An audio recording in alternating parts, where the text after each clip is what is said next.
India में आपका हार्दिक स्वागत है। आज हम भारत की राजधानी दिल्ली के अंदर हम बात कर रहे हैं समाज कल्याण मंत्री के निवास स्थान से, जो आज यहाँ बाबा संत गाडगे जी की जो परिनिर्वाण दिवस हुआ था, आज के दिन ही हुआ था। आज उनको श्रद्धांजलि दी है। हमारे बीच में प्रोफेसर सीमा माथुर जी, आइए हम बात करते हैं। सीमा माथुर जी, आज संत गाडगे जी को श्रद्धांजलि दी है। आज गाडगे जी महाराज जी कौन थे और इनको तरह तरह नामों से जाना जाता है, तो आज उनको विस्तार से बताएं जो दर्शक आपको देख रहे हैं। जी मनोज जी, आपका बहुत बहुत धन्यवाद। बोले हाँ जी, आपका बहुत बहुत धन्यवाद। आज जो हम यहाँ पर सब लोग इकट्ठे हुए थे बंगला नंबर 4 पर राजेंद्र गौतम जी के यहाँ पर, उन्होंने मिशन जय भीम के तहत संत गाडगे जी की जयंती का प्रोग्राम रखा था और उसमें बहुत बड़ी संख्या में लोग यहाँ पर आए। मैं जहाँ तक संत गाडगे महाराज की आज पुण्यतिथि थी, 20 दिसंबर को उनका परिनिर्वाण हुआ था और वो महाराष्ट्र के सैनी गांव में उनका जन्म हुआ था 1876 में। और वो हम ये कहें कि उनका इतना ज़्यादा महत्व क्यों है, क्योंकि वो डॉक्टर भीमराव अंबेडकर के सामाजिक गुरु थे।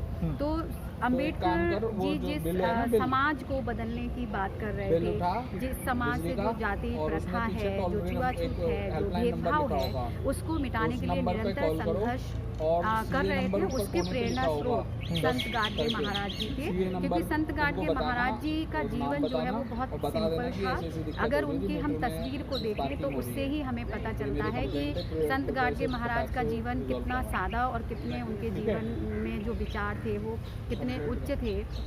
उनके नाम से उनके जीवन के बारे में व्याख्या करना चाहूँगी कि संत गाडगे महाराज। अगर हम संत की बात करें तो संत का जो जीवन है, अगर हम एक परिकल्पना देखें आज के समय में, तो हमें एक भगवा वस्त्र पहने हुए एक व्यक्ति जो नज़र आता है, जो जिसके हाथ में कमंडल है और वो कुछ जो है वो लोगों से भिक्षा के रूप में मांग रहा है।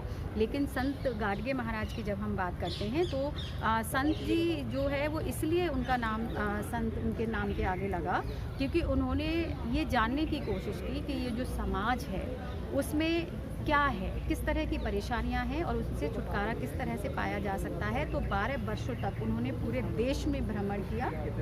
महाराष्ट्र को छोड़ करके जो है वो उत्तर प्रदेश में आए, मध्य प्रदेश में आए।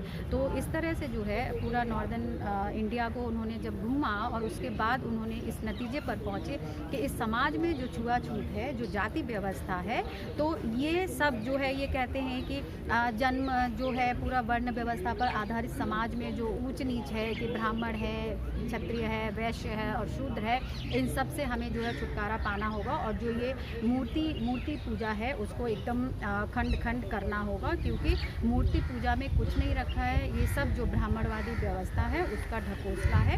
तो इसलिए उनको संत की उपाधि दी गई। और संत इसलिए भी कहा गया क्योंकि गाडगे जी ने ये कहा था कि मैं जहाँ पर भी मेरी मृत्यु हो वहीं पर मुझे दफना देना और मेरे नाम से जो है कोई भी मंदिर, कोई भी चित्र और कोई भी मूर्ति स्थापित नहीं करना, क्योंकि मेरा जो रूप है वो हर एक जिंदा मानव में नज़र आएगा। तो जब हम गाडगे की जब बात करते हैं तो गाडगा जो है एक मिट्टी का बर्तन होता है, कटोरा जो है। तो आप उनके हाथ में देखो, तब वो चलते थे, जब कुछ मांगते थे तो वो उसी कटोरे में जो है वो मांगते थे, मिट्टी के बर्तन में। हाँ, नहीं, भिक्षा पात्र एक अलग चीज़ है, लेकिन गाडगा जो है वो मिट्टी का एक कटोरा टाइप से होता है, उसको गाडगा कहा जाता है। तो और जब वो फ्री समय में होते तो अपने सर पर वो उसको रखते थे, टोपी की तरह उसको पहनते थे। और उनका जो वस्त्र को आप देखो तो कोई आपको एक तरह का वस्त्र उनके शरीर पर दिखाई नहीं देगा, क्योंकि उनका ढीला ढाला चोगा और वो कई सारे टुकड़ों से बना हुआ उनका चोगा होता था, जो ये प्रदर्शित करता था कि मेरा समाज जो अलग अलग जातियों में जो खंडित है, अलग अलग वर्णों में जो खंडित है, वो मैंने उसको सिल करके जो है उसको एक कपड़ा बना लिया है और मेरे समाज को मुझे यूनाइट करना है। तो ठीक यही सीख जो है वो बाबा साहब ने ली, डॉक्टर भीमराव अंबेडकर ने, और उन्होंने संत गाडगे की इस सीख को अपनाते हुए कि जो बिखरा समाज है उसको मुझे एक करना है, जिसको हम आज बहुजन समाज कहते हैं। पूरे समाज का जो 85% बहुजन है और उस बहुजन में समाज के जो विभिन्न जातियों में बिखरे हुए लोग हैं वो सब उस संत गाडगे जी की शिक्षा पर जो है वो उसको सीख लेते हुए मैडम, आपने बहुत अच्छी बात बताई, जिस तरीके से इनको एक स्वच्छ भारत स्वच्छ देश की नाम से भी जाना जाता है। जो आज वर्तमान सरकार है वो स्वच्छ भारत की बात करते हैं, तो संत गाडगे जी महाराज जी ने तो ये बहुत पहले से ये काम को करा है। जी बिल्कुल। संत गाडगे महाराज को स्वच्छता का जनक कहा जाता है। उनकी एक मैं बात बताती हूँ कि वो जिस भी गांव में जाते थे, क्योंकि उनका काम क्या होता था कि जब भी वो गांव में जा रहे, क्योंकि वो जगह जगह भ्रमण करते थे और उस भ्रमण के दौरान जिस भी गांव में वो ठहरते थे पहले उस गांव की पूरी सफाई करते थे। और सफाई का मतलब सिर्फ झाड़ू लगाना नहीं है, बल्कि वहाँ की नालियाँ और गटर तक वो शामिल करते थे। और शाम को जो है वो लोग जब उनके पास आते थे कि हमारा गाँव तो आपने बहुत साफ़ कर दिया, तो वो कहते थे कि नहीं, हमने आपका गाँव को साफ़ नहीं किया है, बल्कि आप लोगों ने इसको साफ़ किया है। और उस सफाई का श्रेय वो गाँव के लोगों को देते थे। तो उस गाँव के लोग बहुत खुश हो जाते थे और उनको जो है कुछ भिक्षा या कुछ जो भी उनका बन पड़ता था योगदान, वो उनको करते थे। तो उसी तरह से संत गाडगे महाराज ने अपने पास कुछ भी नहीं होते हुए उन्होंने जो है हजारों की संख्या में सराय बनवाए, अस्पताल खोले, विद्यालय खुलवाए और जो छात्र थे, जो गरीब छात्र थे, उनके लिए छात्रावास खोले। और इसके साथ जो नवयुवक और नवयुवतियाँ थी जो गरीब थी, उनके लिए उन्होंने विवाह अनेकों संपन्न करवाए। तो जिस तरह से ये कहा जाता है कि जनता के लिए जनता का शासन जनता के द्वारा इस लोकतंत्र में, वैसे ही संत गाडगे महाराज का ये मानना था कि जनता का जनता के लिए। तो गाडगे साहब के पास कुछ भी नहीं होते हुए भी उन्होंने इस समाज के लिए इतना काम किया, इतना मैसेज दिया, जो हम सब के लिए जो है वो प्रेरणादायी है। क्योंकि वो एक तरह से डॉक्टर भीमराव अंबेडकर के लिए एक प्रेरणा के स्रोत बने और उसी पद चिन्हों पर चलकर डॉक्टर भीमराव अंबेडकर ने इतना महान संविधान लिखा, जिसके बल पर आज हम बड़े प्राउडली कहते हैं कि we the people of India. लेकिन मैडम, जो गाडगे जी महाराज ने शिक्षा पे भी बहुत बड़ा ध्यान दिया है। कह रहे हैं कि आप भूखे रह लेना, लेकिन बच्चों को अवश्य पढ़ाना। लेकिन आज उनकी बातों को नहीं मान रही सरकार। जो है वर्तमान सरकार जो है, जो उनके विचार थे उनको तो मान रही है, लेकिन उनको नहीं मान रही है। ये बड़ी दिक्कतें आ रही हैं। ये हर एक सरकार की समस्या कहीं ना कहीं होती है कि जो कुछ लोग होते हैं जिनका नाम बहुत प्राउडली मूर्तियां बनवा करके रोड का नाम जो है वो रख करके उनको बहुत हाईलाइट किया जाता है। लेकिन कुछ ऐसे महापुरुष हैं हमारे समाज में जो खास करके बहुजन समाज के जो लीडर हैं उनको आगे नहीं रखा जाता। अगर हम डॉक्टर भीमराव अंबेडकर को भी देखें तो उनको एक अब तक जो है वो एक दलित लीडर, दलित समाज के लिए काम करने वाले व्यक्ति के रूप में उनकी पहचान बनी।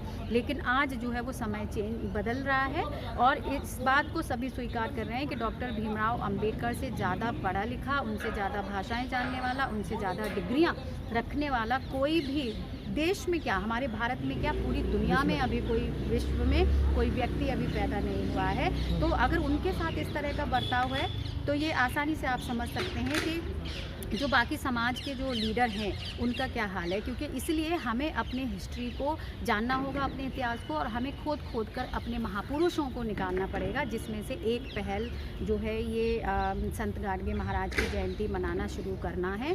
और मैं यहाँ पर एक बात कहना चाहूँगी कि स्वच्छ भारत अभियान जिस तरह से वर्तमान सरकार चला रही है, लेकिन जब ये अभियान चलाया था लगभग 5 साल जो है वो होने वाले हैं, तो गांधी जी का नाम लेकर के जो है वो चलाया गया इस मिशन को। लेकिन चश्मा दिखा के, बिल्कुल चश्मा जो है वो गांधी जी का एक सिंबलाइज करता है कि गांधी जी ने शुरू किया। लेकिन सरकार ये कहीं ना कहीं भूल गई कि सबसे पहले स्वच्छता का जो संदेश दिया वो संत गाडगे महाराज जी ने दिया। और मैं यहाँ से आपके माध्यम से ये बात कहना चाहती हूँ कि सरकार जो है केंद्रीय स्तर पर इस तरह का कोई पुरस्कार या कोई इस तरह का जो है वो लागू करे कि जिसमें संत गाडगे महाराज को उनके योगदान के लिए जो है उनको समाज में एक इस तरह से प्रेरणा स्तंभ के रूप में जो है वो स्थापित किया जाए कि हाँ, जो भीमराव अंबेडकर और महात्मा गांधी और सरदार वल्लभ भाई पटेल की तरह ही जो है वो संत गाडगे महाराज भी इस समाज में हुए, जिन्होंने समाज को सुधारने के लिए लगातार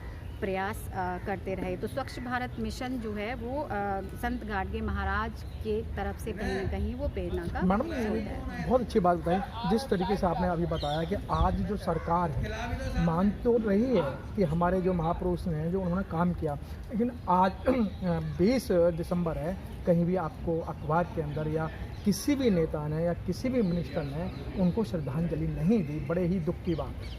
जी बिल्कुल आपकी बात सही है, लेकिन यहाँ पर मैं एक बात कहना चाहती हूँ कि श्री राजेंद्र पाल गौतम जी ने इस तरह का एक प्रोग्राम आयोजित किया जो जय भीम मिशन के माध्यम से वो हर बार महापुरुषों की जयंतियाँ मनाते हैं, उनकी पुण्यतिथि पर कार्यक्रम आयोजित करते हैं। Press the bell icon on the YouTube app and never miss another update.